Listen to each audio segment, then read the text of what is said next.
Assalamualaikum warahmatullahi wabarakatuh.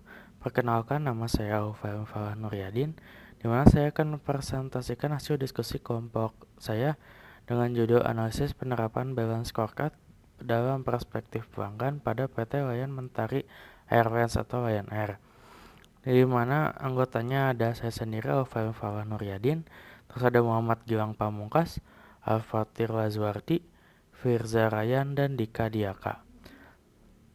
Sekarang saya akan menjelaskan pendahuluan.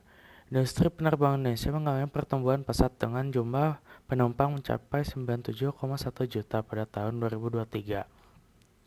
Dalam lanskap persaingan yang ketat ini, Lion Air berhasil mempertahankan posisinya sebagai pemain utama dengan menguasai sekitar 45% pangsa pasar domestik, didorong oleh strategi harga kompetitif dan ekspansi rute yang agresif. Namun kesuksesan komersil ini tidak diimbangi dengan pencapaian dalam hal kepuasan pelanggan, di mana data menunjukkan tingkat keluhan konsumen masih tinggi, khususnya pada aspek layanan dasar seperti proses refund, penanganan bagasi, dan ketepatan waktu penerbangan. Kesenjangan ini mengindikasikan perlunya sistem pengukuran kinerja yang lebih holistik, di mana BSC atau Balance Scorecard hadir sebagai kerangka kerja yang strategis yang menyeimbangi penilaian kinerja termasuk dari perspektif pelanggan. Berdasarkan latar belakang tersebut, makalah ini bertujuan untuk menganalisis kinerja Lion Air dalam memenuhi kepuasan pelanggan pada layanan dasar serta mengevaluasi faktor pendorong loyalitas pelanggan yang diduga bersifat semu atau spurious loyalty. Hasil penelitian ini diharapkan dapat memberikan manfaat secara teoritis dalam perkaya aplikasi BSC dan secara praktis sebagai bahan pertimbangan strategi bagi Lion Air dalam meningkatkan kualitas layanannya. Terus ada tujuan penelitian, yaitu menganalisis faktor-faktor yang mempengaruhi kepuasan pelanggan Lion Air pada pelayanan dasar. Yang kedua, mengevaluasi efektivitas strategi retensi pelanggan dan identifikasi faktor pendorong loyalitas semu. Manfaatnya yang pertama, manfaat teoritis, yaitu memperkaya penerapan teori balance scorecard di industri penerbangan Indonesia. Terus manfaat yang kedua yaitu manfaat praktis, memberikan masukan bagi Lion Air dalam menyempurnakan sistem pengukuran kinerja dan strategi pelayanan pelanggan. Kemudian pembahasan selanjutnya adalah bab 2, yaitu tinjauan pustaka. Di bab ini menggunakan beberapa konsep kunci dari tinjauan pustaka. Yang pertama adalah balance scorecard. Balance scorecard yaitu mengintegrasikan 4 perspektif pengukuran kinerja. Dan kami fokus pada perspektif kedua, yaitu perspektif pelanggan. Pelanggan yaitu individu yang membiasakan diri membeli produk atau jasa dari suatu badan usaha. Kemudian kepuasan pelanggan. Kepuasan pelanggan ini adalah kunci. Kepuasan pelanggan adalah perasaan senang atau kecewa yang muncul setelah membandingkan hasil yang dirasakan dengan harapan, karena harapan yang terpenuhi menghasilkan kepuasan. Kemudian ada retensi pelanggan dan pangsa pasar. Ini adalah tolak ukur hasil. Retensi adalah tindakan menjaga pelanggan agar tidak beralih ke pesaing. Sedangkan pangsa pasar adalah presentase penjualan yang diperoleh perusahaan dari total penjualan industri. Di sini saya akan menjelaskan mengenai bab 3, yang dimana bab 3 terdiri dari analisis kita mengenai penerapan balance scorecard pada perspektif pelanggan. Tapi sebelum itu, saya akan menjelaskan mengenai gambaran umum dari PT Lion Mentari Airlines atau Lion Air yang didirikan pada Oktober tahun 1999 oleh Rusdi dan Kusnan Kirana dan mulai terbang perdana pada tahun Juni tahun 2000. Poin penting di sini adalah Lion Air mencatat sejarah sebagai pelopor lower cost carrier LCC pertama di Indonesia dengan slogan terkenalnya yaitu We Make People Fly. Model bisnis inilah yang merevolusi industri penerbangan kita, membuat siapa saja bisa terbang dengan harga yang terjangkau. Strategi harga murah inilah yang terbukti sangat sukses. Data terbaru dari Inaka tahun 2024 menunjukkan bahwa Lion Air Group, termasuk Batik dan Wings Air, mendominasi pasar domestik dengan penguasaan pasar atau market share mencapai 62%. Ini menegaskan bahwa posisi mereka sebagai pemain terbesar di langit Indonesia. Oke, sekarang kita akan masuk ke dalam analisis kinerja ya, dalam balance scorecard perspektif pelanggan. Di mana tolak ukur pertama yang kami analisis adalah customer satisfaction atau kepuasan pelanggan. Di sini kami menemukan bahwa sebuah data menampilkan adanya seperti paradoks, di mana di satu sisi ada riset seperti dari studi di Universitas Telkom yang menunjukkan bahwa kepuasan pelanggan Lion Air ada di kategori baik, sekitar 73,2%. Mengapa? Karena bagi segmen pasar yang sensitif dengan harga, Lion Air sudah memenuhi ekspektasi utama mereka, yaitu tiket murah. Namun di sisi lain, data dari YLKI melukiskan bahwa fakta yang kontras. Lion Air secara konsisten menjadi maskapai dengan jumlah keluhan terbanyak pada tahun 2020.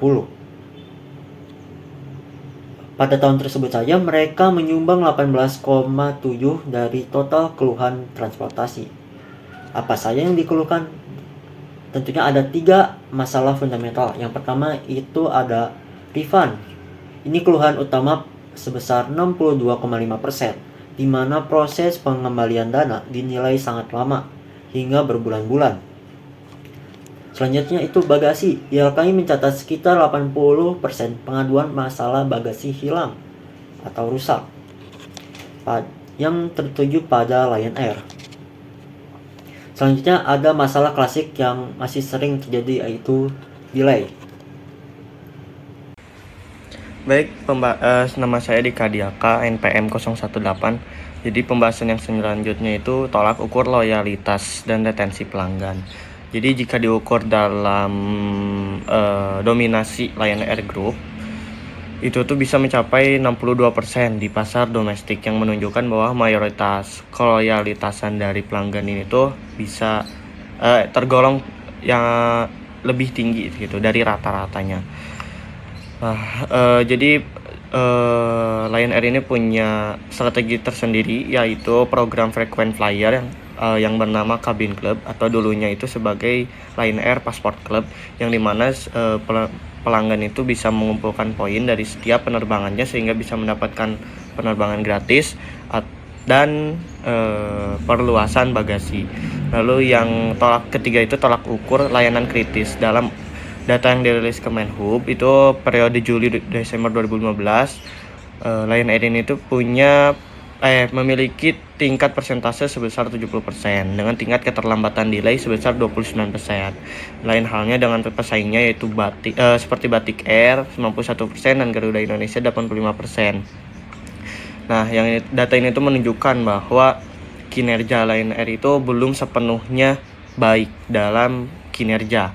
Nah, meskipun perusahaan pernah merilis data internal yang menunjukkan perbaikan OTP, misalnya mencapai 85% pada April 2019, data independen itu lebih sering tidak menampilkan Lion Air sebagai dia di jajaran atas gitu. Lalu yang keempat ada tolak ukur citra merek. Jadi Lion Air ini memiliki brandingan yang positif dari pelanggan yang karena memiliki harga yang terjangkau dan bisa menampung penerbangan ke kota-kota kecil, tapi punya dampak negatifnya juga, yaitu seperti dampak masalah kecelakaan dari masa lalu dan tanggung jawab perusahaan dalam menangani masalah tersebut tuh masih kurang. Bismillahirrahmanirrahim. Perkenalkan, nama saya Muhammad Gilang Pamungkas dengan NPM 015. Saya akan melanjutkan presentasi dari teman saya yang kali ini akan membahas tentang kesimpulan dan saran strategis.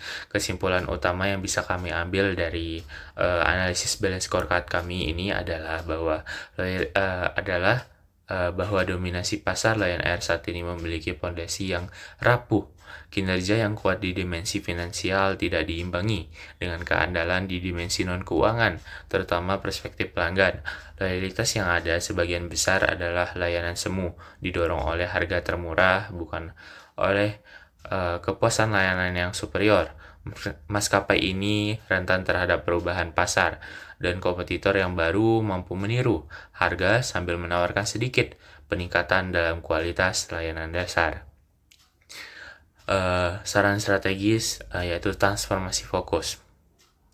Saran strategis transformasi fokus untuk mengamankan keberlanjutan jangka panjang.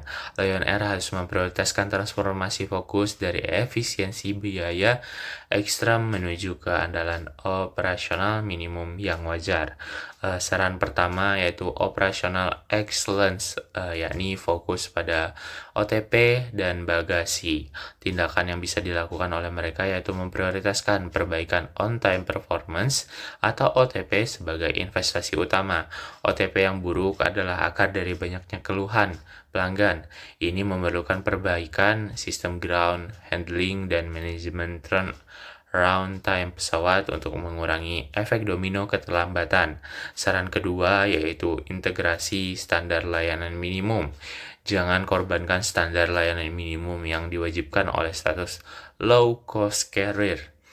Proses layanan purna jual seperti refund harus diotomatisasi dan dipercepat, serta peningkatan signifikan pada penanganan bagasi untuk menghilangkan masalah hilang atau rusak yang dominan terjadi di Lion Air. Strategi yang ketiga yaitu rebranding keandalan.